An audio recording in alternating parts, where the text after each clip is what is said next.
한글이라고. 완전히 미쳤어. 너희들은 지금 사우디 문화를 망치고 있고 이슬람 가치를 완전히 무시하고 있다고. 여기 충격적인 일이 벌어졌습니다. 화염병이 날아다니고 분노와 욕설이 난무하는 가운데 숨죽여 살던 여자들이 똘똘 뭉쳐 행진 시위를 시작해 중동 전역에 충격을 안겨주고 있는데요. 사우디 왕자까지 등판한 가운데 한글 때문에 의식이 깨어난 중동 여자들로 인해 남성 중심으로 돌아가던 무슬림 국가들이 송두리째 흔들리고 있다고 합니다. 사우디에서 한 여성에 의해 시작된 불씨가 어떻게 이런 한글 혁명 사태를 일으켰는지 그 숨막히는 사연. 지금 바로 만나보시죠. 안녕하세요. 제 이름은 말라 알파이살이고 29살이에요. 저는 사우디아라비아에서 태어났어요. 매일 아침이면 리야드의 복잡한 거리를 걸어다니며 일자리를 찾고 있었어요. 예전에는 초등학교에서 아이들을 가르쳤는데 정말 좋았어요. 하지만 여자들은 그렇게 많은 교육이 필요하지 않다며 정부에서 여자 아이들을 위한 학교를 많이 없애버렸어요. 그래서 저도 일자리를 잃었죠. 몇 달 동안 일자리를 구하려고 돌아다녀 봤지만 대답은 항상 안 되었어요. 너무 많은 거절을 당해서 마음이 아팠어요. 속이 텅 비어 있는 것 같았습니다. 그러던 중 2024년 봄날이 왔어요. 킹파드로드를 걷고 있던 때였어요. 사람들이 바쁘게 움직이고 있었습니다. 그때 길 위쪽에 있는 전광판의 글씨들이 제 눈길을 사로잡았어요. 아랍어 글자도 아니었고 영어도 아니었어요. 그 글자들은 동그라미와 선, 네모가 이상하게 조합된 모양이었어요. 그런데 신기하게도 그 글자가 뭘 말하는지 알 수 있었어요. 마법처럼 머릿속에 뜻이 떠올랐거든요. 여자들도 배울 수 있어요. 걸음을 멈췄습니다. 사람들이 저를 치며 급하게 지나가는데도 그저 그 밝은 화면 위에 이상한 글자들만 바라봤어요. 누군가가 욕을 하는 소리가 들렸습니다. 주변을 둘러보니 남자들이 화면을 가리키며 욕을 하고 화를 내고 있었죠. 한 남자가 돌을 주워서 전광판을 향해 던졌어요. 곧이어 다른 남자들도 똑같이 했습니다. 그 외국 글자들 때문에 정말 화가 난 것 같았어요. 하지만 저는 그 글자들에서 눈을 뗄 수가 없었습니다. 저 같은 여자들도 뭔가를 알 자격이 있다고 말하는 듯 했죠. 교육은 남자들이나 부자들, 특별한 집안 사람들만의 것이 아니라고 말하고 있었어요. 손이 떨렸고 심장도 아주 빠르게 뛰었어요. 무섭기도 하고 신나기도 했죠. 마침내 종교 경찰들이 도착했어요. 몇몇 여자들은 아이들을 데리고 급하게 그 자리를 떠났어요.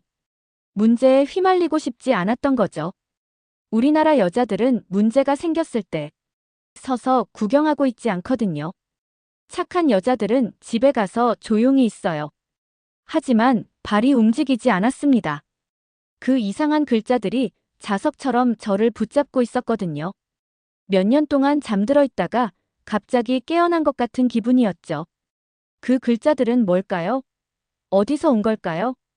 왜 저를 이렇게 흥분시키는 걸까요? 그날 밤, 저는 인터넷에 이상한 글자, 동그라미와 선으로 된 글자 같은 단어들을 검색했고, 결국 그게 뭔지 알아냈죠. 그 글자들은 한국의 한글이었어요. 세종이라는 왕이 500년 전에 만든 거였어요. 가장 놀라운 건 만든 이유였는데, 평범한 사람들이 쉽게 읽고 쓸 수 있게 하고 싶으셨다고 해요. 특히 여자들과 가난한 사람들이 배우기를 원하셨대요. 한글은 누구나 빨리 배울 수 있게 간단하게 만들어졌어요. 몇 년씩 걸려서 익혀야 하는 다른 글자들과는 달랐습니다. 눈이 아플 때까지 노트북 화면을 바라봤어요. 오래전 먼 곳에 저 같은 사람들을 생각해 주신 왕이 계셨던 거예요. 여자들도 배울 자격이 있다고 말하는 글자라니. 노트북 화면에 비친 제 눈은 갈망으로 가득했어요. 뭔가 새로운 것, 위험한 것, 중요한 것을 받아들일 준비가 되어 있었죠. 한글을 본 후 사흘 동안 잠을 제대로 잘 수가 없었어요. 계속 세종대왕님과 평범한 사람들을 위한 한글 이야기를 생각하고 있었거든요. 매일 밤 눈이 아플 때까지 인터넷을 찾아봤고 드디어 리야드에 한국문화원이 있다는 걸 알게 됐습니다. 한국어 수업이 진행되고 있었는데 여자들만을 위한 특별한 수업도 있었어요. 다음 날 용기를 내 한국문화원을 찾아갔어요. 정문 옆에는 한국 국기가 걸려 있었고 한국 글자가 쓰인 간판도 있었습니다. 놀라운 건 밖에서 기다리고 있는 여자들의 줄이었어요. 최소한 30명 정도의 여자들이 줄을 서서 기다리고 있었거든요. 모두 저처럼 히잡과 아바야를 입고 있었어요. 어떤 사람들은 대학생 나이 정도로 어려 보였고 다른 분들은 집에 아이들이 있는 엄마들 같아 보였어요. 몇 분은 히잡 아래로 흰머리가 보이기도 했습니다. 누군가 수업에 들어가려고 몇 줄을 기다렸다고 말하는 걸 들었어요. 드디어 제 차례가 됐습니다. 입구에 이소민이라는 이름의 한국 선생님이 앉아 계셨어요. 여성 한글 수업은 주 2회 화요일과 목요일에 진행된다고 설명해 주셨죠. 1대1 케어를 위해 각 수업은 20명씩만 받는다고 했어요. 몇십 명이 대기하고 있던 상황이라 순간 가슴이 철렁했지만 다행히 마지막 한 자리가 남아있어 수업을 들을 수 있게 됐어요. 잠시 후 이소민 선생님께서 들어와 화이트보드에 간단한 동그라미를 그리셨어요. 그 다음엔 고든 선을 그리셨고요. 동그라미와 선은 너무 간단해서 아이도 그릴 수 있을 정도였죠. 그런데 그걸 합치자 마법 같은 일이 일어났어요. 동그라미와 선이 아라고 하는 글자가 된 거예요. 선생님은 계속 간단한 모양들을 그렸어요. 여기에 선 하나, 저기에 동그라미 하나, 모서리에 작은 표시 하나. 각각의 조합이 다른 소리를 만들어냈습니다. 20분 후에는 5개의 다른 글자를 읽을 수 있었고 40분 후에는 첫 번째 한국어 단어를 읽을 수 있게 됐어요. 제 옆에 앉아 계신 분이 울기 시작했어요. 기쁨의 눈물이었죠. 47살인데 아랍어 말고는 아무것도 읽을 줄 몰랐다고 속삭이셨어요. 오늘 새로운 사람이 된 것 같다고 하셨어요. 그분 기분을 정확히 이해할 수 있었습니다. 그냥 외국어를 배우는 게 아니었어요.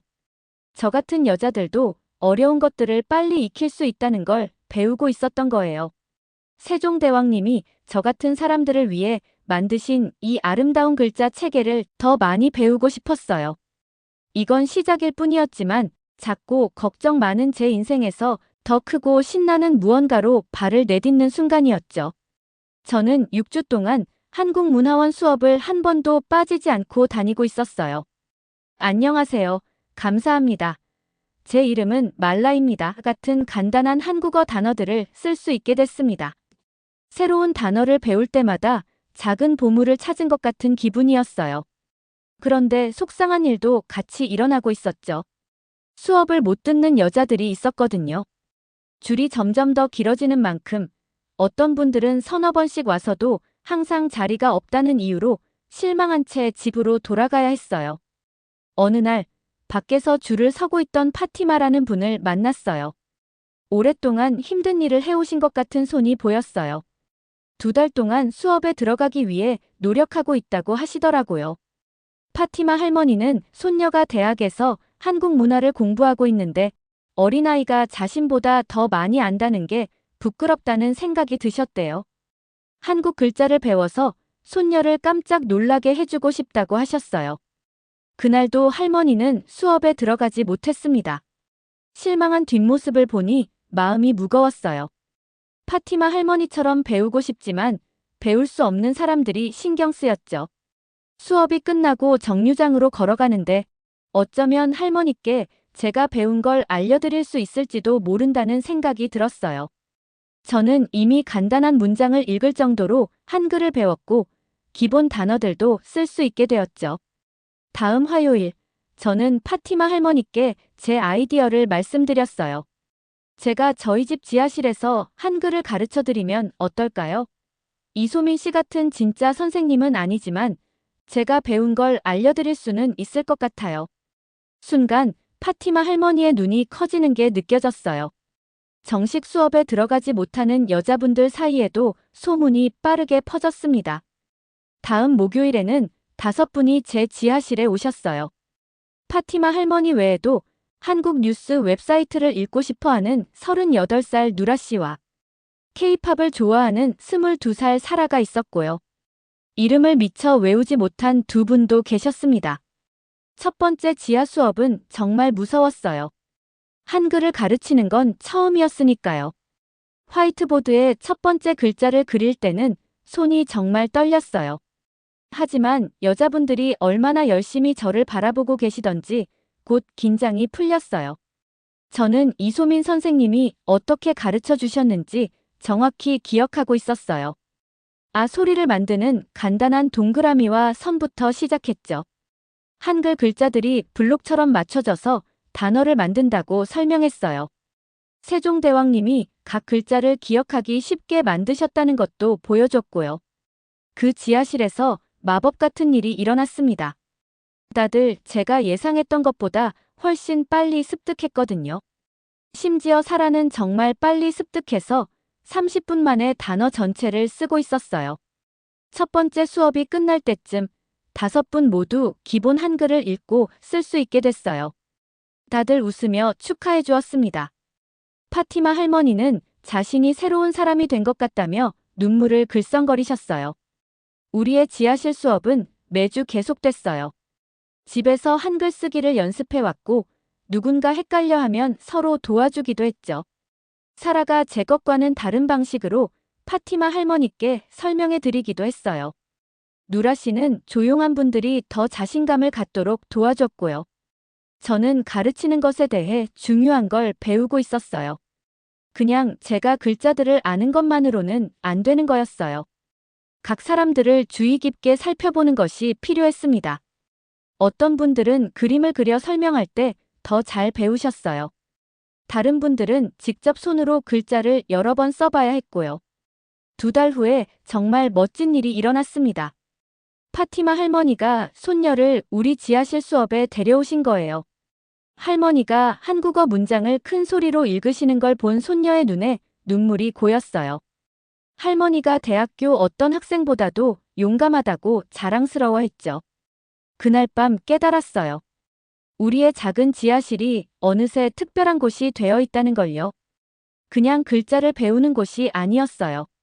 자신이 생각했던 것보다 더 똑똑하고 강하다는 걸 발견하는 곳이었습니다. 호기심과 용기가 다스리는 왕국이었고 지하에 안전하게 숨겨져 있었어요. 하지만 이건 시작일 뿐이라는 것도 알고 있었죠.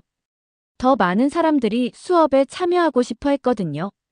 어느 순간 우리 지하 교실은 숨기기에 너무 커져 있었어요.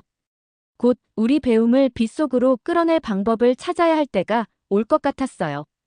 사람이 많아져 아주 가까이 붙어 앉아야 했고 앉을 자리가 없어서 수업 내내 서 있는 분들도 계셨어요. 제일 친한 친구 라일라가 몇 주 동안 우리 수업을 지켜봤습니다. 그녀는 사업수단이 좋았고 결혼하기 전에는 대학에서 공부도 했죠. 어느 날 수업이 끝나고 라일라가 텅 빈 지하실에서 저를 따로 불렀어요. 이제 숨어서 하는 건 그만두자. 여자들도 부끄러움이나 두려움 없이 한글을 배울 수 있는 진짜 장소를 열어보자고. 커피를 마시면서 동시에 한국 글자를 연습할 수 있는 카페를 만들자고 했습니다. 저는 그 아이디어가 조금 무서웠어요. 우리 지하실은 비밀이라서 안전했지만 카페는 공개된 곳이잖아요. 모든 사람이 우리가 뭘 하는지 보게 될 거예요. 종교 경찰이 올 수도 있고 보수적인 남자들이 화를 낼 수도 있고 우리 가족들이 화를 낼 수도 있었어요. 하지만 라일라는 확고했습니다. 숨어서 하면 우리가 뭔가 잘못된 일을 하고 있는 것 같잖아. 읽는 법을 배우는 건 잘못된 게 아니야. 여자들을 가르치는 것도 잘못된 게 아니고. 라일라는 우리가 하고 있는 일을 자랑스러워해야 한다고 했죠. 며칠간의 고민 끝에 용기를 내서 한번 해보기로 했어요. 리야드의 번화가에 작은 가게 공간을 찾았어요. 라일라가 전문적이고 품위 있게 보이도록 모든 걸 디자인했습니다. 벽을 햇살같이 밝은 색으로 칠했고 한국의 아름다운 산과 꽃 사진들을 걸었어요. 가장 중요한 건 메뉴를 완전히 한글로 썼다는 거예요. 커피는 커피고 차는 차였어요. 카페 이름도 한글로 했어요. 세종 카페라고 했는데 한글을 만드신 임금님을 기리는 뜻이었어요. 개업날은 신나면서도 무서웠습니다. 아무도 안 오면 어떡하지? 손님 대신 화난 사람들만 잔뜩 오면 어떡하지? 수많은 걱정들이 제 안에 가득했죠. 하지만 1시간도 안 돼서 카페 안이 가득 찼어요. 지하실 수업에 다니던 분들이 먼저 왔는데 한국 단어로 음료를 주문하는 얼굴에서 뿌듯함이 느껴졌어요. 그들이 자신의 딸과 자매, 친구들을 데리고 왔어요. 모든 사람이 한글로 주문해보고 싶어 했죠. 사흘 동안은 모든 게 완벽했습니다. 여자들이 커피를 마시며 한글을 연습하러 왔어요. 아이들은 메뉴판을 가리키며 엄마에게 한글을 가르쳐 달라고 했어요. 호기심 많은 남자들도 몇 명 들러서 음료를 주문했는데 깔끔한 한국 글씨에 감탄하곤 했죠. 그러다가 그 일이 벌어졌어요. 어느 날 한 남자가 우리 카페로 화를 내며 들어왔어요. 수염이 길고 눈에 화가 가득했어요. 그는 공책과 한국 교재를 들고 앉아있는 여자들을 둘러봤어요. 우리 한글 메뉴와 한국 장식들도 봤고요. 그는 화난 얼굴로 우리가 하고 있는 일이 금지된 일이라고 소리치기 시작했어요. 감히 여자들이 외국어를 배우려고 하다니. 한글이라고. 완전히 미쳤어. 너희들은 지금 사우디 문화를 망치고 있고 이슬람 가치를 완전히 무시하고 있다고. 소리치는 목소리가 너무 커서 카페에 있던 모든 사람들이 하던 일을 멈추고 그 남자를 쳐다봤어요. 그런데 놀라운 일이 벌어졌습니다. 숨거나 도망가는 대신 카페에 있던 여자들이 일어섰어요. 먼저 파티마 할머니가 그 화난 남자에게 말했어요. 할머니의 목소리는 차분하고 힘이 있었죠. 우리는 아무 잘못도 하지 않았어요. 그냥 읽고 쓰는 법을 배우고 있을 뿐이죠. 아이들이 학교에서 배우는 것처럼요. 맞아요. 무함마드 선지자님도 모든 무슬림에게 지식을 찾으라고 격려하셨어요. 배우는 것이 금지된 게 아니라 무지가 진짜 적이랍니다. 사라는 한국 회사에서 일하는 오빠를 도와주려고 한국어를 배운다고 했어요. 누라는 좋아하는 텔레비전 드라마를 이해하려고 배우고 있다고 했고요. 한 명씩 학생들이 한글 배우는 걸 자랑스러워하는 이유를 설명했어요. 여자들이 말대답하는데 익숙하지 않았던 남자는 당황하고 화가 나 보였어요. 당국에 신고하겠다고 중얼거리며 카페를 떠났습니다. 그날 밤 라일라와 저는 잠을 잘 수 없었어요. 그 남자가 우리에게 문제를 일으킬 거라는 걸 알고 있었거든요. 그리고 우리의 걱정은 현실이 되었어요. 다음 날 아침, 우리 카페 창문에 화난 메시지들이 써 있는 걸 발견했습니다. 누군가 페인트로 외국어와 불순종하는 여자들에 대한 나쁜 말들을 써놨어요. 지나가는 사람들이 그걸 보며 수근거리고 있었어요. 그런데 우리가 전혀 예상하지 못한 놀라운 일이 일어났습니다. 정부 번호판이 달린 검은 차가 우리 카페 앞에 멈춰 섰어요. 비싼 옷을 입은 남자가 내려서 안으로 들어왔죠. 왕족인 하산 빈 살만 왕자였어요. 심장이 거의 멈출 뻔했습니다. 우리를 문 닫게 하러 온 거라고 확신했어요. 하지만 걱정과는 달리 왕자님은 차분하게 카운터로 걸어와서 한글 메뉴를 오랫동안 바라봤어요. 그러고는 아이스 커피를 뜻하는 한국 글자를 가리키며 완벽한 한국어 발음으로 주문했습니다. 음료를 가져다 드리니 미소를 지으며 우리 카페가 아름답다고 하셨어요. 사우디 여자들이 새로운 언어와 기술을 배우는 걸 보니 자랑스럽다고 하셨죠. 교육이 우리 사우디의 미래인데 당신들이 그 미래를 만드는데 도움을 주고 있네요. 왕자의 방문이 모든 걸 바꿨습니다. 뉴스 기자들이 우리 카페에 대한 기사를 쓸어왔어요. 정부에서도 여성의 언어 학습을 지원한다고 했고요. 하지만 성공은 새로운 위험을 가져왔어요. 보수적인 종교 지도자들이 텔레비전에서 우리를 반대하는 설교를 하기 시작했어요. 외국어가 사우디 전통에 위험하다고 말했죠. 우리 같은 여자들이 이슬람 문화를 파괴하려 한다고요. 늦은 밤에 간담이 서늘한 전화도 받았어요. 일부 종교 당국에서 제 이름으로 체포영장을 발부했다고 알려졌어요. 여성을 타락시키고 외국 영향을 퍼뜨린다는 죄목으로 저를 기소하고 싶어 한다는 거였어요. 무서웠어요. 저는 법을 어긴 적이 없는걸요. 그냥 여자들에게 한글 읽는 법을 가르쳤을 뿐인데요. 그날 밤 누군가 카페 창문에 돌을 던졌어요. 다음 날에는 누군가 건물 주변에 휘발유를 뿌리고 불을 지르려 했던 흔적을 발견했어요. 이웃들의 빠른 대처 덕분에 전체가 타는 걸 막을 수 있었지만요. 라일라와 저는 망가진 카페 앞에 서서 깨진 유리와 탄 자국들을 바라봤어요. 우리의 아름다운 한국 장식들이 모두 망가져 있었죠. 하지만 가장 나쁜 건 물리적인 피해가 아니었어요. 최악인 건 사람들이 우리 꿈을 불태우려 할 만큼 미워한다는 걸 알게 된 거였어요. 사람들은 우리가 여자들을 가르치는 걸 싫어했죠. 그날 오후, 어두운 정장을 입은 남자가 카페에 왔습니다. 그는 하산 왕자의 비서였는데 제가 잠시 사라져야 한다고 말했죠. 왕자가 상황을 해결하려고 노력하고 있지만 시간이 걸릴 거라고요. 제가 계속 눈에 띄면 왕자가 도와주기 전에 보수 당국이 저를 체포할 수도 있다고 했어요. 그래서 며칠마다 집을 옮겨 다니며 숨어 지냈습니다. 지하 교실로 돌아갈 수도 없었고 카페를 다시 열 수도 없었어요. 학생들에게 무슨 일이 일어나고 있는지 전화로 알려줄 수도 없었고요. 2주 동안 악몽 속에 있는 기분이었어요. 제가 만든 모든 게 사라지는 것 같았습니다. 이젠 여자들이 배울 곳이 없어졌어요. 우리가 시작한 움직임이 제대로 자라기도 전에 죽어버린 것 같았죠. 수업을 지하실에서 비밀로만 계속해야 했을까요? 너무 야심차고, 너무 자만하고, 너무 부주의했던 걸까요? 하지만 마음 깊은 곳에서는 우리가 아무 잘못도 하지 않았다는 걸 알고 있었어요. 지식은 모든 사람의 것이어야 하는 선물이거든요. 어디선가, 어떻게든 우리의 작은 혁명이 살아남을 방법을 찾기를 바랄 뿐이었어요. 그렇게 2주 동안 숨어 지내고 있는데 모든 걸 바꾼 놀라운 일이 일어났어요. 사촌 언니 아파트에서 지내며 TV 뉴스를 보고 있었는데 기쁨의 눈물을 흘리게 만드는 장면을 봤거든요.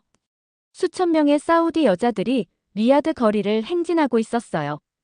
팻말에는 자유, 평등, 교육받을 권리라고 써 있었어요. 행진하고 있는 여자들은 젊은 사람도 있고 나이 든 사람도 있었고 부자도 가난한 사람도 있었어요. 뉴스 기자가 말하길 이 행진은 제 학생들이 체포 영장에 대해 알게 된 후에 시작됐다고 했어요. 파티마 할머니가 첫 번째 그룹을 조직했고 사라가 소셜미디어에 메시지를 올렸고요. 누라가 친구들과 이웃들에게 연락했대요. 며칠 만에 소문이 도시 전체로 퍼졌던 거예요. 이들은 단지 저를 지지하는 게 아니었어요. 한글을 배우는 것도 자신들의 권리라고 말하고 있었습니다. 교육을 원하는 여자들을 정부가 보호해야 한다고 요구하고 있었어요.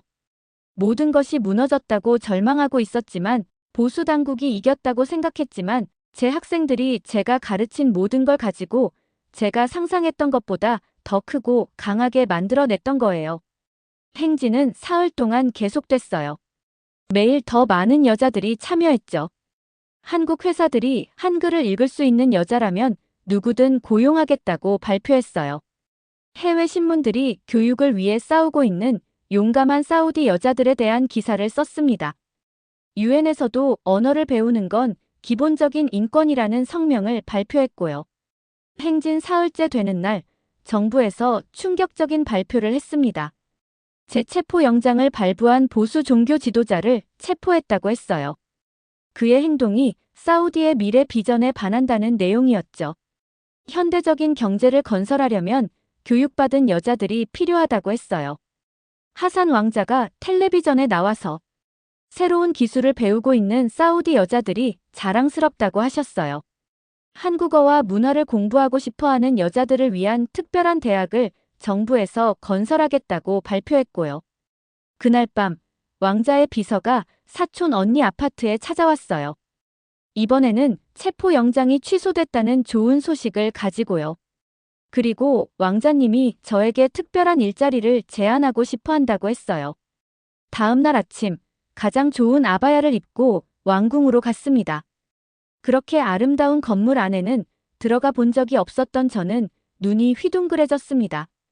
벽은 금 장식과 보석들로 덮여 있었고 바닥은 빛을 반사하는 하얀 대리석으로 만들어져 있었어요.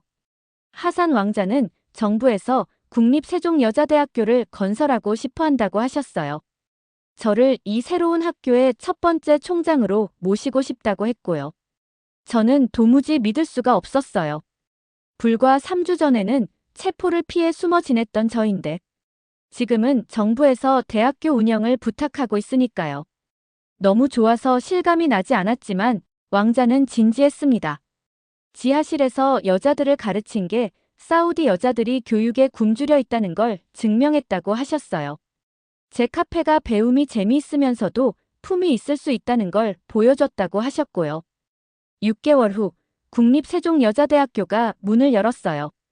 한글을 가르치기 위해 특별히 설계된 교실들이 있었고 도서관에는 한국 책들이 가득했어요. 개교 첫날 500명의 여자들 앞에서 연단에 섰어요. 지하실에서 가르쳤던 학생들도 있었고 한글에 대해 듣고 찾아온 여자들도 있었어요. 그 희망찬 얼굴들을 바라보며 리야드 시내 전광판에서 처음 한글을 봤던 날을 떠올렸어요. 그때 저는 불가능한 꿈을 꾸는 실업자 교사일 뿐이었어요. 하지만 이제는 배우고 성장하고 인생을 바꿀 준비가 된 수백 명의 여자들 앞에 서 있었습니다. 한글은 그냥 한국 글자가 아닙니다. 배움이 모든 사람의 것이라는 증거죠. 우리 같은 평범한 사람들에게 한국의 세종대왕님이 주신 선물입니다. 앞으로 새로운 일자리와 우리 자신에 대한 새로운 생각의 문을 열 수 있는 열쇠가 되어줄 겁니다. 모두가 눈물을 글썽이며 환호했어요. 그날 밤 집에 돌아가서 오래된 노트북 앞에 앉았어요. 새 문서를 열고 타이핑을 시작했습니다. 우리 사우디의 한글 혁명 이야기를 아랍어와 한국어로 모두 써내려갔어요. 미래 세대들이 결심 있는 몇 명의 여자가 어떻게 나라 전체를 바꿨는지 알기를 원했거든요. 타이핑하면서 우리가 시작한 일로 혜택을 받을 모든 여자들을 생각했어요. 원하는 어떤 언어든 배울 수 있다는 걸 알고 자랄 어린 소녀들, 아름다운 한글로 자신의 인생 이야기를 쓸 할머니들을 말이에요. 하나의 전광판과 호기심 많은 여자 한 명으로 시작된 혁명이 훨씬 큰 무언가가 되어 있었어요. 여자들도 지식과 기회, 존중을 받을 자격이 있다고 말하는 운동이 되었어요. 작은 행동들이 거대한 변화를 만들 수 있다는 증거가 되었거든요. 내일은 대학에서 더 많은 학생들에게 한글을 가르칠 거예요. 하지만 오늘 밤은 우리 모두가 얼마나 멀리 왔는지 기억하는 걸로 만족했어요. 우리는 배웠고, 가르쳤고, 세상을 바꿨습니다. 더 넓은 세상으로 나아가게 해준 한국과 한글에 감사를 전합니다. 오늘의 영상은 여기까지입니다. 오늘의 사연 재미있게 보셨다면 구독과 좋아요 부탁드릴게요.